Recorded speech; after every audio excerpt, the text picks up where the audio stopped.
संलिप्त रहा है और उसका पूरा इतिहास पूरा मीडिया में आया है। अगर वो इतिहास मीडिया में सच है, सही है, तो जैसा आदमी था उसने जैसा काम किया, और पुलिस की ड्यूटी थी इसलिए पुलिस को वहाँ लगा रखा था। पुलिस को लगाने का यही काम था, प्रशासन को अंदेशा था ऐसा कुछ हो सकता है, इसलिए वहाँ पुलिस तैनात थी, उन्होंने समय पर काबू कर लिया। इसमें सर ये जो बढ़त मिली थी, मैं इस पर कोई इस प्रकार की टिप्पणी नहीं करना चाहता, लेकिन सच्चाई आपको भी पता है, सच्चाई प्रशासन को भी पता है, और मैं मीडिया के सामने कह रहा हूँ, कोई भी किसी भी विधानसभा की बैलेट पेपर की गिनती अगर वो आधे घंटे में होगी हो कहीं भी, तो आप ऑन रिकॉर्ड चेक कर लो। ये तो मीडिया में दिखाया जा रहा है। मैंने मीडिया से सवाल भी किया था, अभी गिनती शुरू नहीं आई, आप दिखा रहे हो कांग्रेस इतनी आगे है, बीजेपी इतनी पीछे है। तो उन्होंने भी अपना कुछ चीज़ें होती हैं, जिन लोगों ने 2 दिन पहले मैंने बयान दिया था कि ये 2 दिन की खुशी एग्जिट पोल वालों ने और टीवी पे जैसे जैसे दिखाया गया है, इस खबर से 2 दिन की खुशी कांग्रेस के लोगों को मिली है, और जैसे ही गिनती शुरू होगी ये बीजेपी की जीत होगी और स्पष्ट बहुमत की सरकार बनेगी। और मैंने 2 दिन पहले 9 बजे जैसे ही 5 को रिजल्ट आया, 6 तारीख को अपने ही ऑफिस पर सोनीपत से प्रेस की थी, और मुख्यमंत्री जी ने और मैंने खुद पंचकुला अपने पार्टी के कार्यालय में बैठ कर प्रेस की थी, दोनों ने सामूहिक रूप से।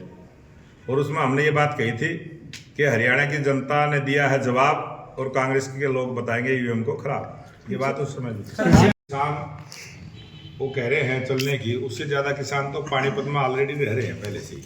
ये किसानों का देश है, किसानों का प्रदेश है। किसान कहीं भी जाए, पूरा देश उनका है। चंडीगढ़ जाए वो और कहीं जाए, जहाँ भी जाए उनको कोई रोकने वाला नहीं है, वो जाएंगे जहाँ भी जाएंगे।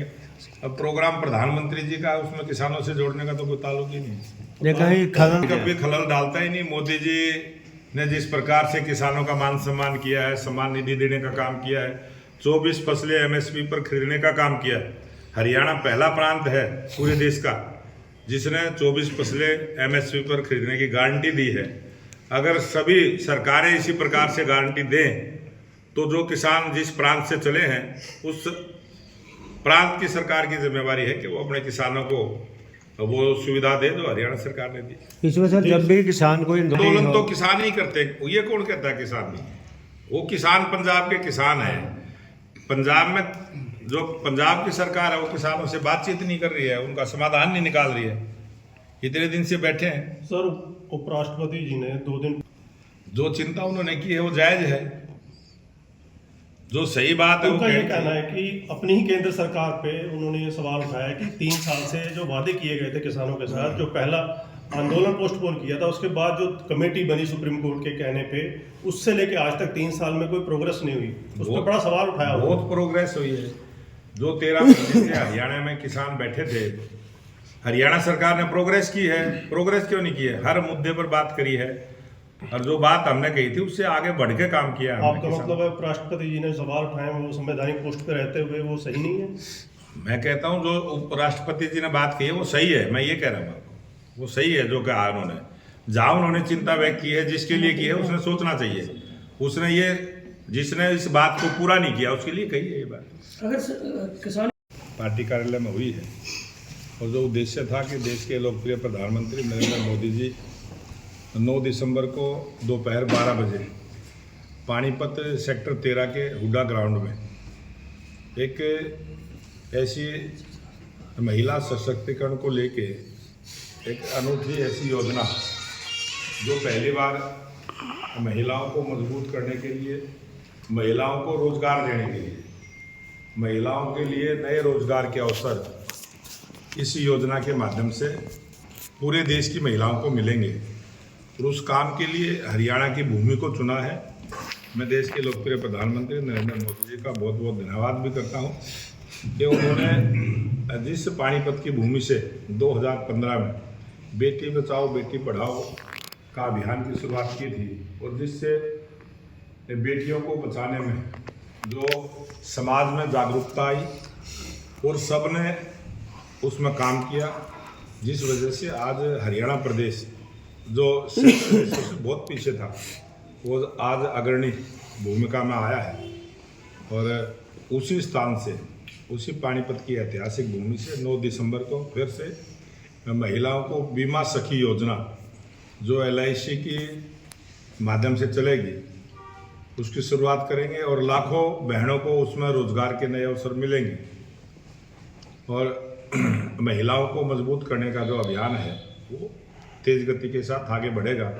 विकसित भारत की जो योजना और विकसित भारत का जो संकल्प मोदी जी ने लिया है उसको पूरा करने में ये महिलाओं का जो बीमा की योजना है ये बहुत लाभकारी सिद्ध होगी, जिससे हमारा देश आगे बढ़ेगा।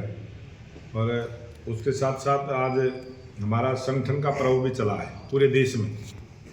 हरियाणा प्रांत में विधानसभा के चुनाव थे, उस वजह से 8 नवंबर से हमने इसको माननीय मुख्यमंत्री नायब सिंह सैनी जी की सदस्यता का दिलवा के तेज गति के साथ जिसकी शुरुआत की थी। आज 27 लाख सदस्य भारतीय जनता पार्टी के बने हैं। 27 लाख का आंकड़ा हमने क्रॉस किया है और 50 लाख का हमारा लक्ष्य है और 50,000 सक्रिय सदस्य पूरे हरियाणा प्रदेश में बनेंगे।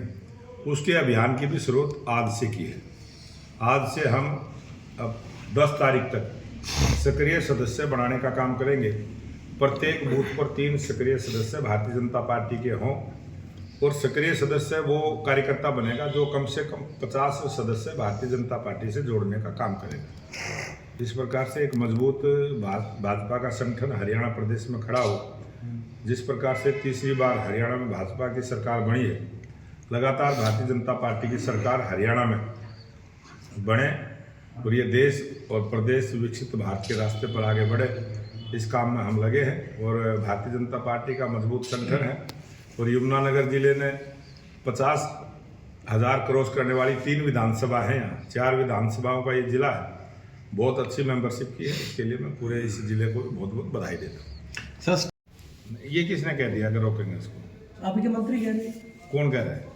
मुख्यमंत्री ने भी कहा है, अनिल विज ने भी कहा है। नहीं, किसी ने भी। जैसे में सर धारा 144 भी गई, जैसे हम बाड़ा की बात धारा 144 तो लगानी पड़ती है कानून व्यवस्था देखने के लिए। अगर कोई ऐसा शंका जाहिर करेगी, वो प्रशासन का काम है, वो सरकार का काम का है।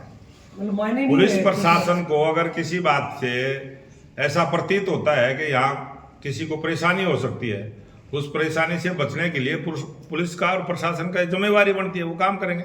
सरकार का इसमें क्या रोल है? जैसे किसान जाए आए उनको कोई रोक टोक नहीं। किसानों को कौन रोकने वाला? किसानों का देश है, प्रदेश है, किसानों का है। और ऐसे में सर लोगों को भी काफी परेशान ना हो, ये प्रशासन की भी सरकार की दोनों की जिम्मेवारी है और सरकार निरंतर उसकी चिंता करती है। उसके लिए हम बैठ के करते हैं। हमने किसानों से भी बात करी है, प्रशासन से भी बात करी है और ये जिम्मेवारी बनती है। जिस पार्टी की सरकार है उस पार्टी के कार्यकर्ताओं की भी जिम्मेवारी बनती है, वो हर चीज़ पर नजर रखेंगे और उसका समाधान करेंगे।